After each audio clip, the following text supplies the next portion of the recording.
All right, so continuing on with the video. When we're controlling our inventory, we're going to assess levels, inventory levels, three different ways. We're going to be actual physical counts, weight, and then assessing volumes. All right, so we'll talk about that. Okay, so beverage inventory, we can either do weight or visual estimates. All right, weight is probably the more accurate. So if a bottle is taken from uh, the bar and put in the storage for night, uh, you're going to record the weight. And then when you take it out, or when you go to use it tomorrow, you record the weight again, because if it's lighter, then you know somebody's gotten into the booze, right? You'll see some will do a version of the visual. They'll put a little Sharpie mark at the level, and that's fine. All right, but really purposely trying to make sure that you understand how much you have, how much you should have, and how much you put away, which means how much you should have when you take out. Uh, it's very important for alcohol, because some folks will go in there and don't think it's that big of a deal to take a little nip here and there, and it's a huge deal. All right, it can be very expensive. Plus, you have the fact that we're dealing with alcohol. All right, so let's move forward. Okay, so inventory control. We're trying to figure out how much inventory costs. It's very simple. Well, it is and it isn't. Okay, so it's the item amount by the item value equals the inventory value. Now, here's the thing. Some of you might have seen people, or somebody asked you, a chef or somebody has asked you to help them out with the inventory, right? And what happens is you look at the previous inventory and it says canned soup or something, canned tomatoes, like, and it says 0.75. All right. And then you look and there's 5 cans there, right? Or 6 cans or 7 cans. And it's like, well, it's not 0.75 cans, there's 7. So you would put 7, right? Why do you think it's that way, 0.75 rather than 7? Because the easiest way and the most accurate way to do this is to inventory the number of things as they're purchased and as you pay for them. If you pay by case, you're inventorying cases. So if there's 6 cans in a case, and you have 3 cans, then it's 0.5. Okay, that's that, because then you can take that 0.5 and multiply it by the $22.62 that you pay for that case. If you don't do that way, if you just put 7, and we're not knowing whether you're talking about 7 cans or 7 cases, but let's say we do know it's 7 cans. Well, then what we have to do is we have to figure out how much we pay per can and then multiply that. So it's a lot easier just to keep the ordering, or how things are being delivered, how you're paying for it, right? I'm sorry, I kind of drew a blank there. All right, so moving forward. All right, so issuing and restocking. Issue is a formal process of removing beverages and food from the supply products from inventory and then giving it to the people who need it, right? Larger areas, or any area that can, having formal requisition is a very good way to control. Basically, it's like, I need this. You have some kind of sheet of paper. You give it to somebody. It says, okay, you need 2 cases, or you need a pound of shredded cheddar cheese. I'll give you a pound of shredded cheddar cheese. Um, that's a very good way to do it. To just allow all your cooks to go into the walk and take stuff and bring it to the station. As a sous chef, I used to go bananas, because I had many line cooks that like to take, instead of going into the walk-in and taking a case of cheddar cheese shredded, and I use that as an example because that was the one that used to bite us for some reason. But they would take the full case of cheddar cheese, I think it was 3 bags in there, with a couple pounds of bag. I don't remember what it was, but they would take that. They put the case out there, and they would use 2 cups of cheddar cheese, but that case would stay at their station for the entire service. All right. Now, other people go in there, look for cheese, see no open case in the walk-in, so they'd open another case. Or God forbid they were the same kind of person as the other one, they take that entire case, put it in theirs. All right. I've actually seen 2 or 3 cases of cheddar cheese at different stations, and it's been there for hours. All right. So having control of that is very important.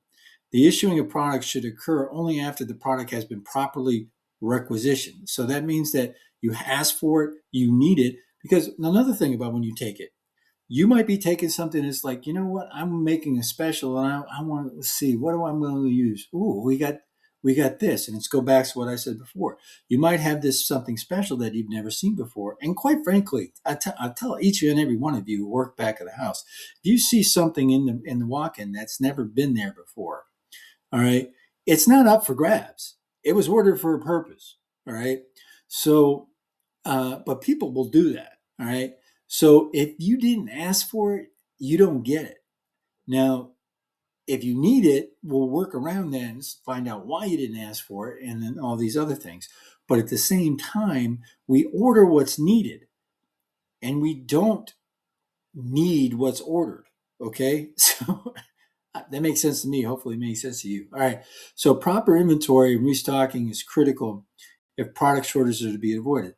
So proper inventory, knowing what we have, knowing what we have is being able to count what we have and know that if I have something, it's where it's supposed to be and not sitting in somebody's station for 4.5 hours. And that becomes even worse, by the way, when it is a frozen item. The one now, I used to get mad over the cheddar cheese, but the one that used to really fire me up was the frozen pretzels. We used to buy those very expensive, very nice, puffy frozen pretzels. You got them by the case. They were IQF. They were individually quick frozen. That means they were frozen one at a time or on a sheet, right? And then when they were all frozen, then they were put together in a case. If you just throw raw or unfrozen things into a case and let them freeze as a case, what do they become? They become a big pretzel. They become a big ice cube of pretzels, right? Well, when people would do that, they would take the case out, put it in their station, do 2 sheet pans of pretzels and leave it there for about 4 hours before they put it back in the freezer. Well, the next guy who has to use it now has a big block of frozen pretzels. Okay. And those things do not separate. Okay. So anyway, moving forward, proper inventory is critical for product shortages to be avoided.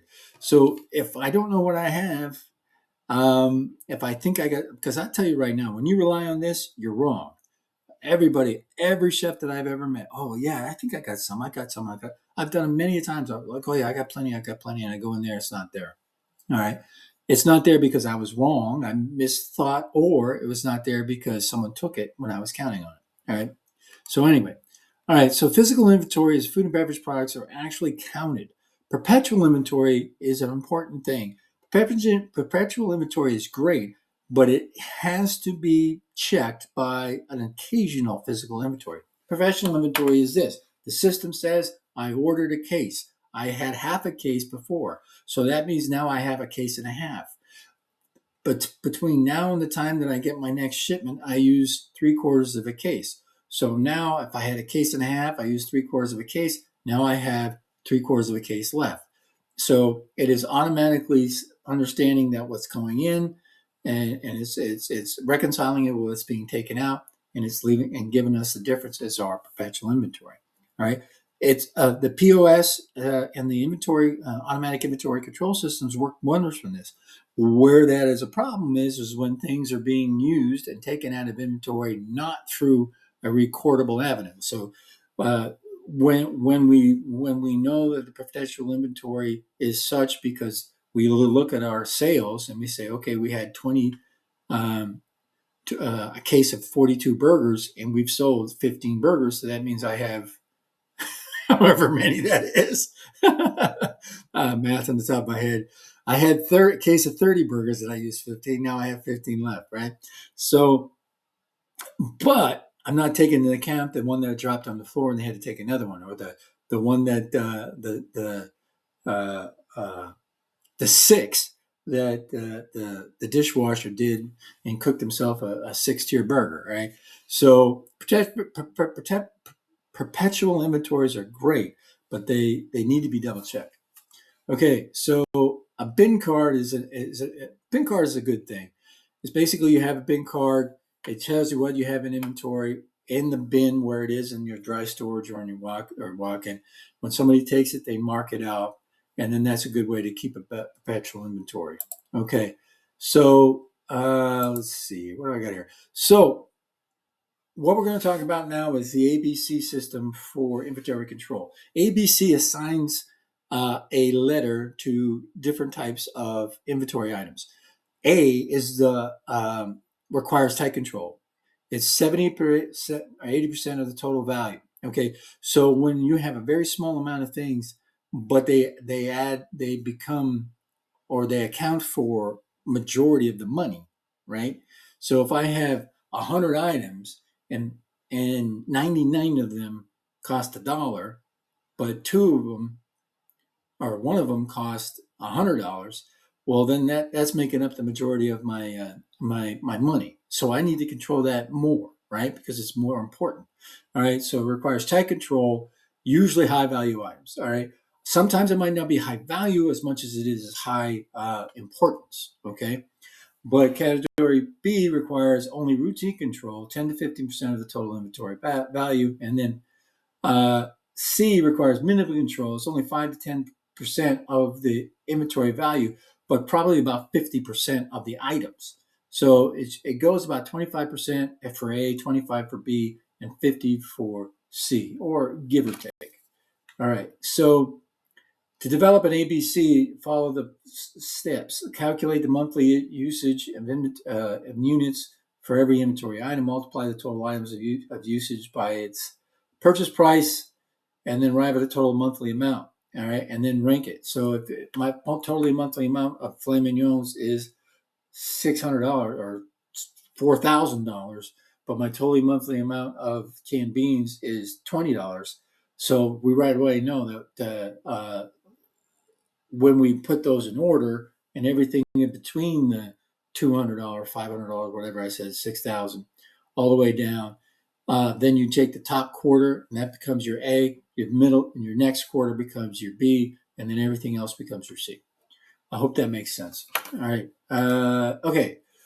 So just like it is, if this was a list, all right, and there was item 1, item 2, item 3, item 4, and I did from most expensive to least expensive, to A, all I do to create what's A is just lump the top 25% down as A, or this is as 20, I'm sorry. I did 25, 25, and 50. Some folk, this is probably more what you want to do. And then the next 30% would be B, and then the bottom would be C. And then if you label something as a C item or B item, then you know what you're dealing with. And then you know that when it's an A item, that you have to be very, very cautious with it. All right. So that's the end for the second video. And the third video, hopefully, will be the last video. All right. I'll see you there.